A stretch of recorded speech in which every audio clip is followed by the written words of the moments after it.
Hi, everybody. Thanks for joining us for another Family and Community Talks, or as we like to call it here at McCoy, Facts. I'm just waiting to get myself logged in here so that I can pay attention to some of the comments that you guys might be sharing. There we are.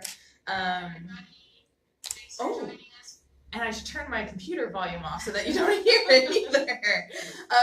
So I'm Kate Rollicke. I'm the Early Intervention and Prevention Director here at McCoy, the Marion County Commission on Youth. And so a little bit more about what we do here with this Facebook Live conversation. Every first Friday at noon, we're covering a different topic that we're focused on for this month. And we bring in some guests and we talk to them and ask them some questions, have them share resources and information. But we're always interested in other ideas that you might have. Like, do you want us to go somewhere? I'd love to get out of the office. Not this month because it's still snowing outside, but maybe when the weather gets nicer. Or maybe you just want to see us do something different. So feel free to share your ideas in the comments as we go along or contact us through any of our social media channels. So we hope that you'll be part of the conversation today by answering questions or posting questions in the comments. Another quick announcement I want to make, we're really excited. This year McCoy wants to honor the achievements and hard work of all youth, and so we've created the Youth Hero Contest.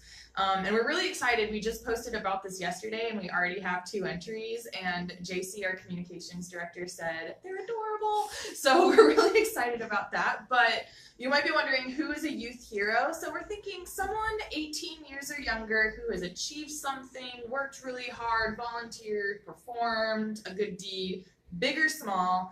And you can nominate them on the McCoy website on our homepage. Just scroll down a little bit. And we'll also be posting on social media throughout, throughout months. Yeah. It'll go forward. So once we have selected a quote winner, I think they're all winners, but we'll select someone to highlight, and we'll talk about them here on the Fact Show so that more people can learn about them, and also post about them on social media so that we can really highlight some of the amazing things that youth in our community do. So awesome. JC gave me the thumbs up. I did it perfectly. So today, for our topic in February, we're talking about a really serious issue facing our young people, teen dating violence. And we have 2 guests today to help us have that conversation, Andrea and Colleen. So Colleen is the youth program coordinator at Domestic Violence Network. Can you tell us a little bit more about what you do? Yeah, DVN does a ton of great programming around our community, but my specific role there is to go out to community centers and classrooms and talk to young people specifically about teen dating violence, and give them what the warning signs are and how to have a healthy relationship as well. So it's fun. I spend most of my week in classrooms. I was just at Christmas Attucks last week. I'll be at George Washington next week. So.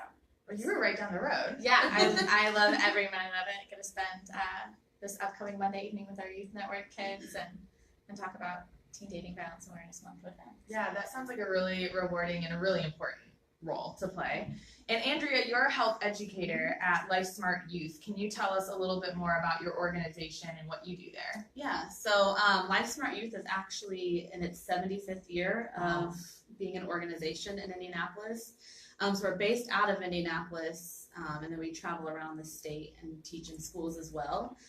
So we do a wide variety of programming spanning from kindergarten through 8th grade. And so we do bullying prevention, which is kindergarten through 7th grade.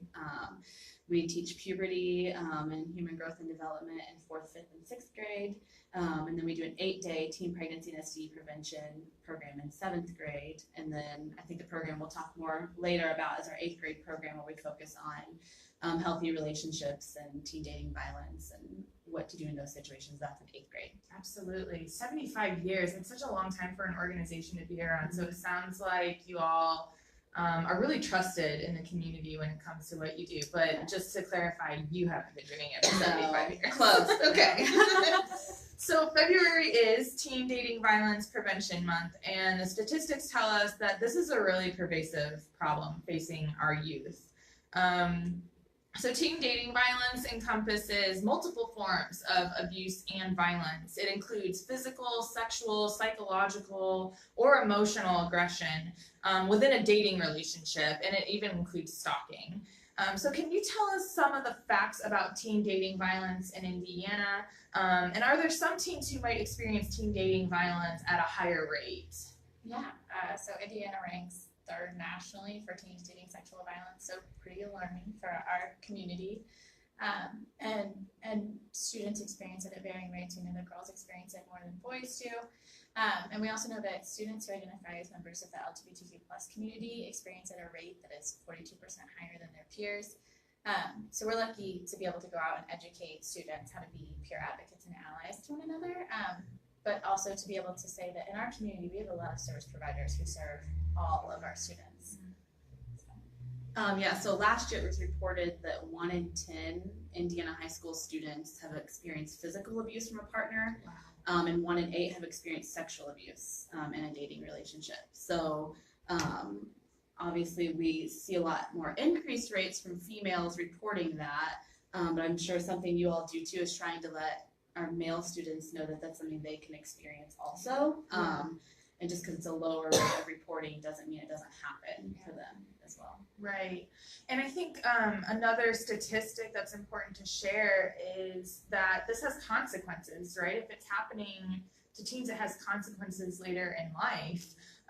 That among victims of sexual violence, physical violence, or stalking by an intimate partner, almost 25% of females first experience that violence before the age of 18. Mm-hmm. And so it's kind of like with teen dating violence, if it starts with teens, it could continue into adulthood. And so it's something that we definitely want to address right away and provide those services and that intervention so that we can stop it, but also like really prevent it from happening in the first place. So if you're just joining us, this month we're focused on teen dating violence. Because February is Teen Dating Violence Prevention or Awareness Month, whatever you prefer to call it. And so we were just talking about some of the statistics about teen dating violence, but regardless of what the numbers say, I think we can all agree that this is a really serious issue facing the youth in our community. What are some of the consequences of teen dating violence for a young person? Well, I think a lot of data shows that when a person's in an abusive or unsafe situation, that can affect their whole body health. So it now affects their physical health and their reproductive health, and not to mention, their mental health. We know that's a big piece of it. So I think you already mentioned that this can affect their future. So a lot of information we get shows us that teens who are in abusive relationships as a middle schooler or a high schooler are more likely to be in an abusive relationship as an adult. So they just don't know the signs of what to look for in a healthy relationship, and they think that's normal, or they think that's what they deserve because that's how they've always been treated. So it affects kind of their whole, even their future, that they might be experiencing now. These relationships are foundational, and without intervention, you start to normalize some of these behaviors, that this is what love looks like, or this is how a partnership should be. Yeah, absolutely. So it sounds like it's really foundational that we are teaching young people what healthy relationships are, and also making sure that they have great role models that they can look to when it comes to what a healthy relationship is. Something that I'm curious about, so next month we're going to be talking about tech safety, and there's a lot of different ways you can go with that, but we can touch on it a little bit here. I'm curious, how does the internet and social media impact teen dating violence? How does teen dating violence show up on those platforms? Oh my gosh, we talked about this. We have part of a whole day. We have a 4-day training program, and there's almost a whole day where we talk about how this plays a role. One of the things we see in teenage relationships, especially when they're unhealthy or they have unhealthy patterns, is stalking can happen, right? Mm-hmm. It's something that teens see as being connected to one another.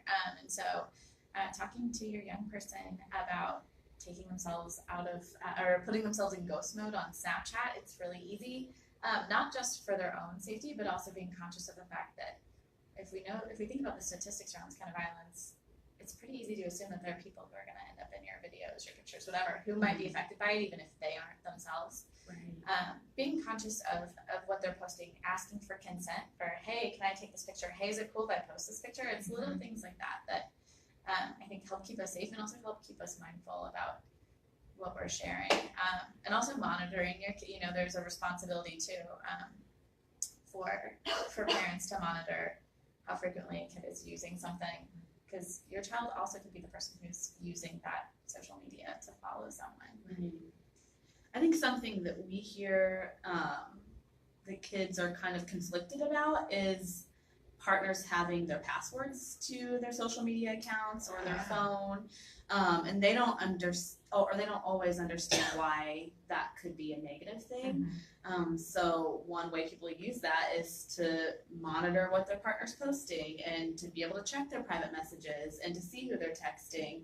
And so we have a lot of conversation around your phone and your social media is your private place. Like, obviously we hope parents are monitoring those things and kind of checking in with their kids, but a partner doesn't have a right to do that just because they want to. Absolutely.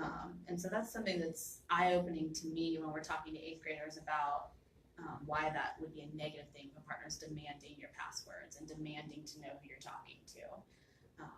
And I think it's eye-opening to them to hear that they don't have to give that information if they don't want to. Yeah, and Colleen, you mentioned, consent, and usually when we talk about consent, we're talking about consent in a sexual relationship. That, I think a lot of folks in the sexual and domestic violence field, that's kind of the normal way of talking about consent, but I really liked what you had to say, and I think this touches on the password and sharing information around, there's lots of different things that we give consent for. Can I take this picture? Can I post it? Can I have this information? And then at any step along the way, a teen has the opportunity and the right to say, nope, sorry, I'd appreciate it if you don't. So I think that that's a really important message that we can share with young people. Well, I think too, when we're talking about social media, and you probably see this a lot too, kids don't realize that Snapchat, that people can still have access to those pictures just because it goes away. They don't get that it doesn't really go away. Or just because somebody screenshots the photo, what can you do about that? Right. You can't control if they do that. So I think a lot of that, because sometimes people will say, well, they're being pressured to send a nude photo, for example, or their partner is expecting that. I think, well, they're just going to send it and it's going to go away, and that's not something they have to worry about. So I think just educating youth around how to use social media, and once something's out there, it's always out there, and you don't have control over it anymore. Yeah, the internet is forever, and I know, I think JC, next month, the blog is going to be focusing a lot on teens and young people and how they can navigate the internet in a safe way and protect their information and protect their identity. It's the same way that we need to protect our credit identity in some ways. We make that comparison in our program that, you are going to be digital citizens for the entirety of your life. That didn't start for a lot of us until we were in high school, but it's been their experience in the world, and we haven't necessarily prepared them all for that. Right. But one of the things we say is protect your passwords almost like it is your, PIN code for your debit card or something, because it really, you get to control who sees it, and I think maybe establishing for them that this is some footprint of your identity over the course of your lifetime, that it's not, a hokey thing that might be around for 3 years, which I think is maybe how we thought of it when Facebook or, as these things started to exist in our world. I don't know that we maybe realized, our generation, that it is forever. Yeah. And that they need to be well equipped to be good digital citizens. I feel like we're going to have a lot to talk about in the next Facts episode, so that's really exciting for me. So for those of you who might just be tuning in, we're talking about teen dating violence, because February is Teen Dating Violence Prevention Month, and I've got Colleen and Andrea here talking with me. So there are probably parents, caregivers, teachers, and community members who work with teens that are either watching right now or maybe watching later. I hope you're watching later. And maybe even some teens watching, tuning in. Although I hear it's all about Snapchat and Instagram these days. I don't do that. But let's start with some of the signs of teen dating violence. What could these adults or these teens be looking for to know that this might be occurring? It could totally be a partner who is checking your messages, logging into your accounts. It could be someone who's isolating you from family or friends. I ask students a lot, do you have a friend who started dating someone who all of a sudden they've stopped hanging out with you? They've quit the sport they were involved in or a club they used to love. Those are some big warning signs. Big mood shifts, possessiveness of a partner, and pressuring or forcing them to do things that they're uncomfortable with, I think is something that's important to talk about in Indiana, with that ranking of third highest in the nation for teen sexual dating violence is one that we have to talk to kids about a lot. Yeah. We talk a lot about how, if you're a teenager, how can you notice that in a friend? So you look for, are they not hanging out as much? Do they seem, or even for parents, you might notice, are they sad or maybe even depressed? Or they're more anxious than normal, kind of more reserved than they maybe were before. But then we also balance with, like, if somebody's starting to date, that's realistic that they're going to spend less time with their friends because they have to balance both of those relationships now. So we kind of talk about what's a healthy balance. Like, are they still doing the things they like to do, or have they quit playing soccer now because their partner doesn't want them around their teammates? Or, what about that change doesn't feel right? Mm-hmm. And so just looking for those things. And some of it's normal, and some of it's going to be, that's not normal. Whenever, just because you're dating somebody, you don't have to stop doing all of those things. Absolutely. So you're both educators who go into classrooms, and you talk directly with teens about this, but I'm curious to know, do you think that other adults should be talking to teens about this? And if so, who should be talking to teens about teen dating? Everybody. I hope moms and dads are. I also, I hope that mentors are. I hope that teachers are. I hope that school counselors and social workers are. But I also hope that coaches are, that aunts and uncles are. If you have a young person in your life, like, some of these conversations are as simple as talking about, like, what have you been up to? Who have you been spending your time with? That can indicate a lot of these warning signs. Yeah, I think as youth workers and probably people who are just associated with youth in general, we all know that there are some people that they're more comfortable talking to than others. So, like Colleen said, hoping that all of those adults feel empowered to kind of check in and know what's going on. Because if you're somebody's aunt, they might be more comfortable to talk to you about what's happening than their parent or guardian. So I think it's important for all adults to be prepared for what might come your way if you're involved with a young person. Do you think some adults are intimidated by the aspect of talking to teens about relationships, and like, why do you think that exists, and what advice do you have for adults overcoming that intimidation factor? Because I get it might be a little uncomfortable, but it's still a conversation worth having. Yeah, I think sometimes people think if we don't talk about it, it won't happen. Or if you do talk about it, if you're talking about pregnancy to a teenager, then they're obviously going to go out and do things instead of looking at the research that says it actually is going to prevent them, or at least prolong them being intimate with a partner for the first time. And so I think the same thing when we're talking about dating violence, sometimes people think, well, it's not going to happen to anybody I know, or nobody I know would do that to another person. So I think just first getting over that initially, and just understanding just because you talk about it doesn't mean it's going to happen. And because you're talking about it, it's now less likely to happen. And looking at it that perspective, that just talking about it can be preventing something. Even if it never would happen, it might help that person know how to talk to a friend who's experiencing something like that. And that's such an easy action for so many adults to take. Like, you just talk about it with a teenager. Well, and it's easy too if you think. I think a lot of times, especially with parents, like, you build this conversation up into your head into being something really big and stressful. And if you're having those little ongoing conversations, it's not. And your kids get comfortable talking about it. And the great thing about that is we know that everyone knows a survivor, right? Like, that's a thing. And so one other statistic we know about this kind of violence or about dating in teenagers is the CDC does a youth risk assessment survey every year. The CDC reports that 72% of 7th and 8th graders have reported being in a dating relationship. That means we have to talk about it, right?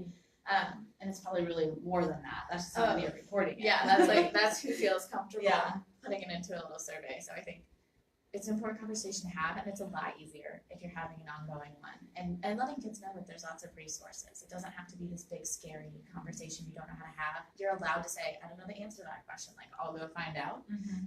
There are lots of wonderful organizations in our community who are so happy to engage in that learning with you and your child. Yeah. Or And I love what you said about, you know, sprinkling that conversation throughout, and thinking about parents of really little kids could start as early as talking about what's a healthy friendship. Like, this friend hurt your feelings. What's a healthy way to work through that? And kind of use that to ease into conversations where it becomes more comfortable to talk about dating. And hopefully just the more folks do it, the less scary it will become for everybody. That's our youth evaluations come back a lot with. I wish someone had started talking to us about this in kindergarten, first grade. Wow, that's so powerful. Well, and also not to discourage adults who've not had that conversation yet. Just because your teenager might be 14, 15, it's not too late. Right. But if you have a young child in your life, it's better to start that conversation now. No, it's not okay to hit your friend when you get upset with them, even though you're 5 years old. That's not typical behavior. And like teaching those things along the way, I think will help set them up more successfully when they do become in relationships that are very serious to them as a middle schooler or a high schooler. I feel like when we post this video again, we need to post something about fast forward to minute 22 because I just feel like this conversation is really the heart of it for any adults watching that really want to make an impact in teens' lives. So we're talking about teen dating violence, and Colleen and Andrea are sharing their wisdom and expertise. And we've talked a lot about how this is a really serious issue. We've talked about the statistics. We've talked about how this can have an impact in a teen's life in many different ways, and how it shows up and what it looks like. So how can teens talk to each other about it? Like we just talked about how adults can talk to teens, but I would imagine that I'm trying to remember myself in high school.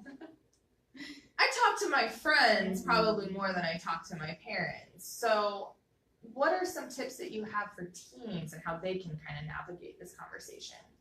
That's part of what our program does. We're super lucky that we work with Lifesmart Youth. That kids are coming into our program often with a good foundation from them to be able to build upon that and talk about how to be a good peer advocate or ally.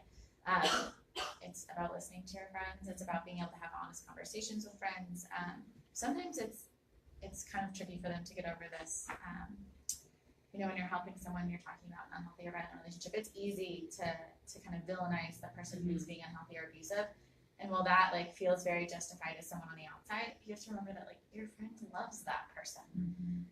And that is part of the relationship dynamic. And so focusing on them and saying, no one should treat you like this, as opposed to they're just a jerk, Right. Kind of focusing on positive things about your friend and reassuring and reminding them that not just that I'm here for you and that there's help, but there are so many places in our community. We are so lucky to have so many resources and to know, we give out stuff to kids and have them program in their phones while we're in the classroom. Numbers for loveisrespect.org, which is the National Domestic Violence Hotlines, chat service for teens, and several other resources across the city that they can reach out to, so that in those quick moments they're able to say, if you're not ready now, here's a resource, or I know this woman who is a advocate, or I know this person who works with other people who are experiencing this problem. It kind of creates a bridge. If they haven't been to our program, their friend has, which I kind of enjoy that for the joy of being able to empower teens that we are not helpless or powerless in this situation, that you have options and that there's a safe way out. Absolutely. Yeah, I think Colleen was saying about empowering people to be comfortable to approach their friend and say, hey, I've noticed this change, or I feel a little uncomfortable when I'm around your partner. Have you ever felt that way before? Or they've said something that maybe hurt my feelings. What has that ever happened to you? And just empowering them to we tell kids that if your friend doesn't feel comfortable going to your school social worker, but you're not sure how to communicate with them, you can go to the school social worker and talk to them. You don't have to have that person with you. And just knowing, what resources are available. We also give out similar or the same resources, and so the kids get a card in our program on our third day, so we're back one more day after that. And I always tell them, if you think of another person that might need this, let me know and I'll give you extra tomorrow. Yeah. And almost every time I have kids come back and say, hey, can I take one of those to my cousin? Or I think my aunt could really, they're asking for extras. On our surveys, I've had kids write, I didn't realize my friend was in an unhealthy relationship until this program, and now I know what to do to help them. Wow. So I think just more of that talking early too, and building kids up and helping them feel empowered. And I like what you said about not being judgmental. So I'm sure every adult has felt this way before. When you've talked to somebody, you have to check your feelings and know okay, I can't respond the way that I want to right now. Because especially when somebody you love is being hurt, your first reaction is probably, I'm going to get that person. Well, don't say that. Now talk to, especially as a friend, and saying what can I do to help you? Or I care more about you. I'm not worried about this person's going to get in trouble with a report. I'm worried about you're taken care of, and how can I help you do that? Yeah. And asking what do they need instead of telling them what they need. And those accountable conversations, that doesn't just have to happen if you're in front of someone who's experiencing violence. That can also be your friend is the person perpetrating it. One of our goals, right, is to engage the folks who are engaging that unhealthy behavior in conversation about you also need help in healing in this. We are working on a program called Coaching Boys into Men. We're working with IPS to make sure coaches are empowered to have these conversations with athletes. But it's something I'm really excited about, because this conversation, it's accountability for the person who maybe is experiencing that, but also for the person who is engaging in those behaviors. Well, and understanding that when people are engaging in that behavior, maybe they're the one perpetrating, there's a really good chance it's happened to them before, or they've experienced witnessing an abusive relationship at home. So that person also needs help. I know we're quick to vilify that person and be mad at them, and it is hurtful what they might be doing, but they also need the resources and the help as well. Such great information. And I'm curious because, so we've talked about how can adults talk to teens about this? How can teens talk to teens about this? So if you're an adult or a teen and you have an idea of, I've had this conversation before and this is some of what I said, or I talk to my kids all the time about healthy relationships, feel free to share that information in the comments, because we can all learn from each other. And I think that, one of our goals with these Facebook Live videos is that we want to really engage and start the conversation, so that it's not just me and my friends having the conversation, but that everybody else can also share their ideas and help support one another in making this prevention a reality. So we're talking about teen dating violence. And I told Colleen and Andrea, I said, I'm going to repeat myself a lot, because we never know when someone is joining in. But Andrea, so Lifesmart Youth partnered with Domestic Violence Network to develop the CARE program. Can you tell us a little bit more about the CARE program and just your involvement in that? Yeah, so CARE stands for Communicating with and Respecting Each Other. And it's a 4-day program that we teach to 8th graders. And we teach it around the state. And so each day has a different theme, with all 4 days kind of focusing on what does a healthy relationship look like and what does an unhealthy relationship look like. So our first day, we just focus for an 8th grader to think about, what are the things that are important to you? What do you value? What are values? And how do you look for those when you're looking for a partner? And then we have a day where we focus on communication. What does healthy communication look like? We talk a lot about sexting on that day, and what would a person do if they were asked for a nude photo? How can they communicate with a partner in a healthy way if they are having conflict? And then our 3rd day of our program is the day where we focus on dating violence and what are the warning signs, and how to help a person who might be in that situation. And kind of letting the kids knowing that day might be triggering for one of their friends or somebody that's sitting in class, and that we are all here as a support for those people, and it's not something to make fun of, because sometimes when all of us are uncomfortable, but especially when teenagers are uncomfortable, they tend to laugh a little more or joke about things. So just interesting to see them take that topic more seriously and understand that it is something to be aware of and thoughtful about. And then our fourth day, we focus on affirmative consent, and kind of now, okay, we've talked about what can be happening in a relationship. How can this person speak up for that?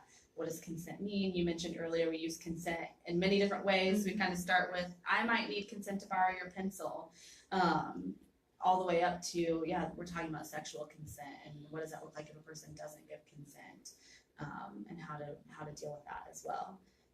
So it is a 4-day program, and we hand out our resource cards and kind of help connect youth with what adults in the school building might be people that they can even go to, or empowering their friends to be that middle person for them.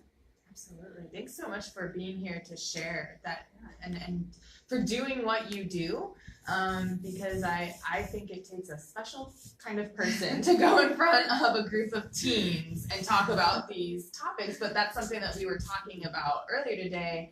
I almost want to start like a program that teaches adults, like more adults, how to have those conversations. But we know that you also, it's a time intensive and you go a lot deeper, and you almost serve as that trusted individual that makes them know it's okay to have the questions and ask the questions and all of that. So I know that we have a question in the comments, which is really exciting.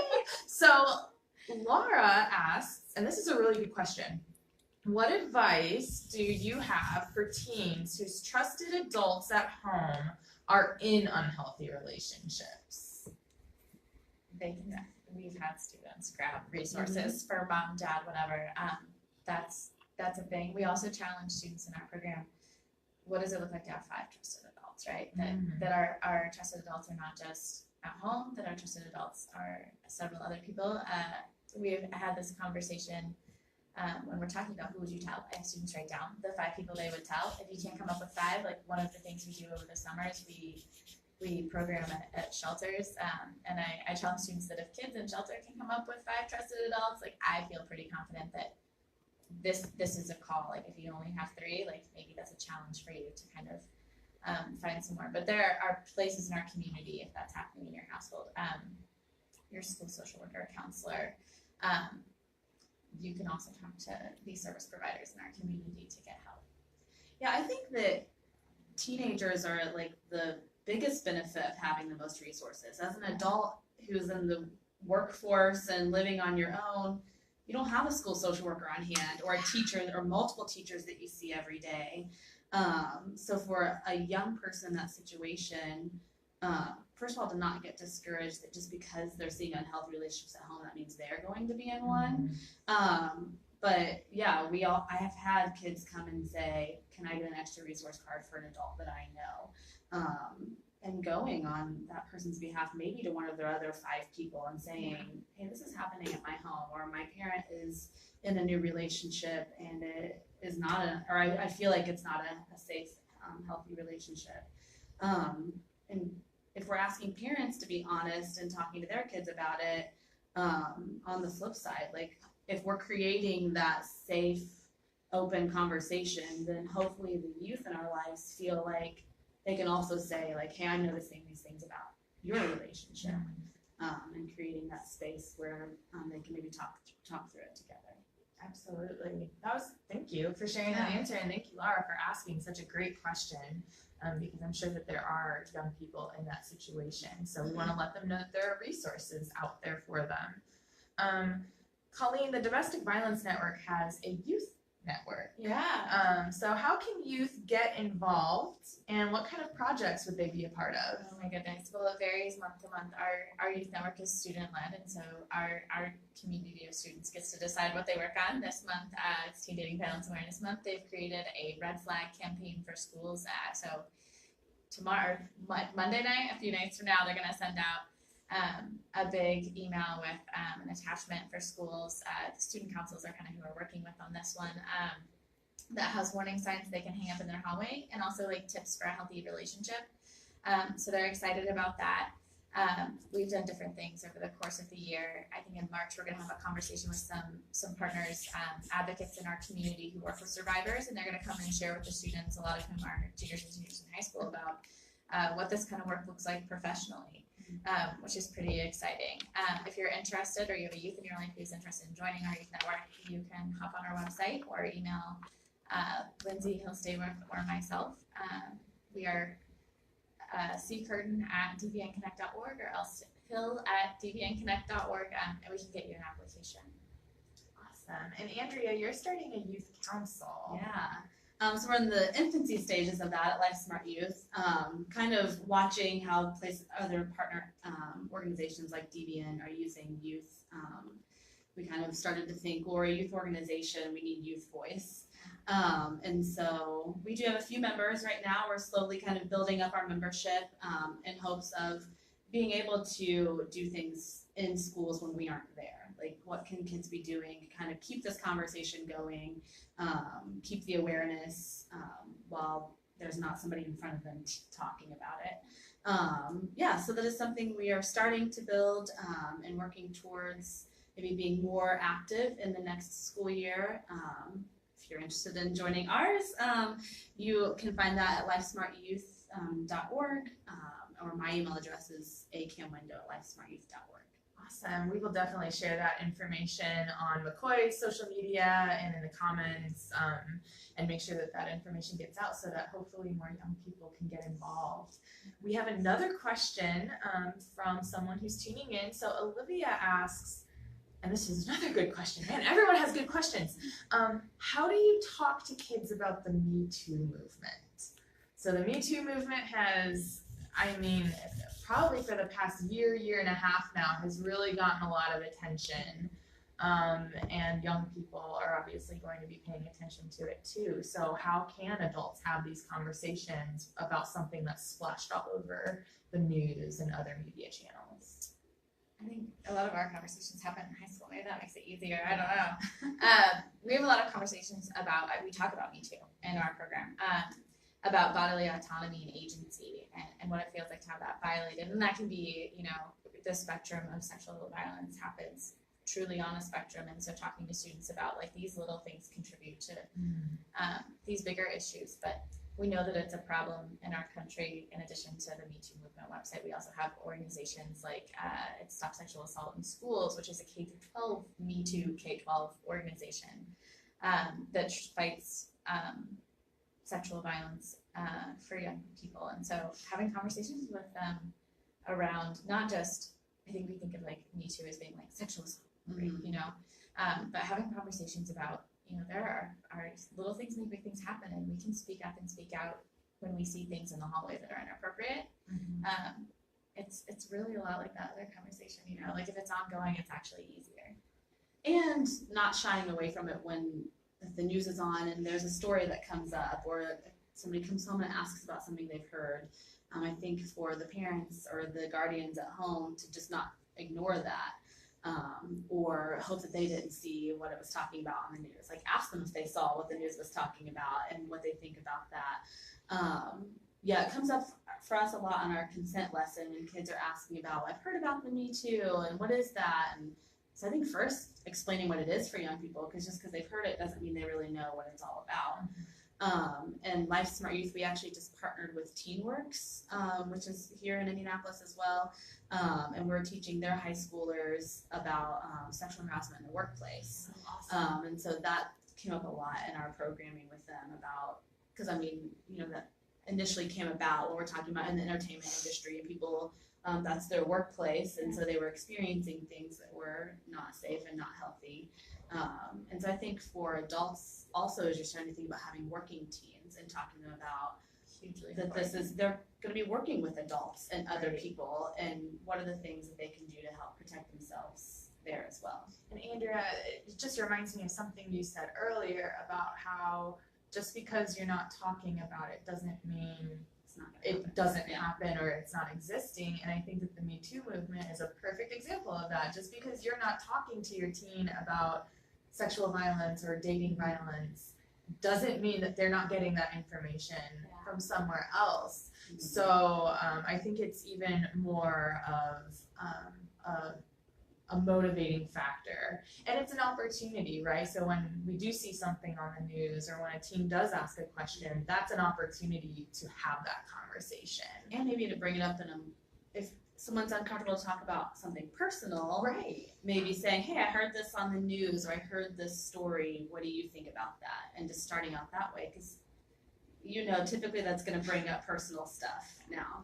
They're going to share a story that they know about someone else, or maybe say something that's happened to them. And I think it's okay to say, like, this is a hard conversation, this is hard for me to have. I think acknowledging that it might be uncomfortable or awkward or clunky at first, maybe acknowledging your own vulnerabilities allows them to kind of come to the conversation and express that honestly, like, they're not sure how to have it with you either, right? And also using that challenge of that. Maybe you're not the expert in this area yet, but you're going to work to be that for them or connect them to places that are. Awesome. Absolutely. And so I think as we get close to our 45-minute mark, wow, this was a lengthy video. You could talk forever about this topic, and it's really important. But I don't think people are going to stay tuned in the whole time.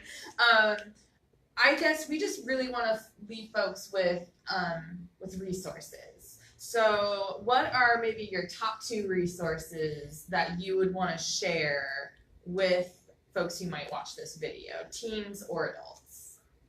If you are an adult or a student who's interested in any of DVN's programming, we do a teen dating violence prevention program that is for teens. We also have one for adults.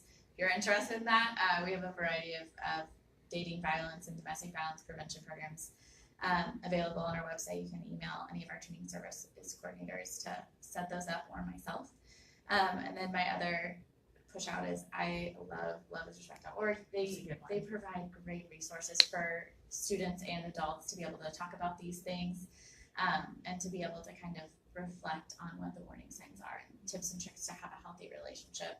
And also a chat line makes connecting to resources really accessible for young people. Yeah, and Love is Respect has like fun quizzes. They make it like, it's cool. Yeah. It's cool. It feels like an online magazine of sorts. So I think that teens should feel encouraged to check it out because there's a lot of great information on there. So obviously both of our organizations' websites have a ton of resources because this is what we do, and it's local, so parents can find that information, or adults can find that information on our websites. Love is Respect is what I was going to recommend as well. They do have like a text line that people can text in, so they don't want to call somebody, or they don't have access to getting to their website. I think Love is Respect is great. They're probably, if an adult just wants to Google search, where can I find resources? They're going to find a lot. That's probably one of the top ones that is going to come up. I just think it's helpful for teens and adults. They've got the whole gamut of what to do. Yeah, absolutely. And Colleen, I know that you've mentioned we are a resource-rich community. There's a lot of programs out there, and so I'm sure throughout the entire month, each of your organizations will be promoting information. McCoy will be helping, and I would really encourage anyone who's watching, if you have resources that have been helpful or that you think are great to share them in the comments. We really want to get that information out. Is there anything that you want to share that we've covered a lot of ground in the last 45 minutes? I think just if you see that DVN or that Lifesmart Youth are coming to your kid's school or a child's school that you work with, I really encourage you to start asking them what those programs are like and what they're talking about in them, and keep that conversation ongoing. I think we get to do a lot of pivotal work while we're in classrooms with kids, but the reality is that there are people in these kids' day-to-day lives that they're going to be there long term, and it's important for them to be having these conversations too. Absolutely. Yeah, I think that's the biggest thing for me also. We tell kids, you can ask us anything while we're here, but I'm only going to be here for 1 day or 8 days or 4 days, whatever the program is. There are adults in your life that you're going to see every day, or at least more often than that. I oftentimes hear people say, oh, what do you even do? I know you go in my kid's school, but I don't know what you do. Ask your kids what we're talking about. They are already nervous about it, and maybe they'd be less nervous if somebody were having that conversation more regularly with them. And I like what you said about telling them that you might be uncomfortable with that conversation too, but we're going to have it so that we can both become more comfortable with it. Well, I'm really comfortable with the conversation that we had today because I think it's a really, really important conversation to have, and I can't thank you, Colleen and Andrea, enough for taking your time to come in here. And I know it's a little intimidating to do a live video on the internet, but I think that the internet is forever, and this is information that should live on the internet forever. So thank you so much for joining today. And thank you for anyone who's tuned in today, whether you came in at the beginning and you've been with us for the full 46 minutes, or if you just caught the tail end of it, you should go back and watch it again because we'll be posting it throughout the month. And please feel free to interact, like, share, comment, ask more questions, because we can pass you along to both of these organizations and get you connected with the resources that you might need.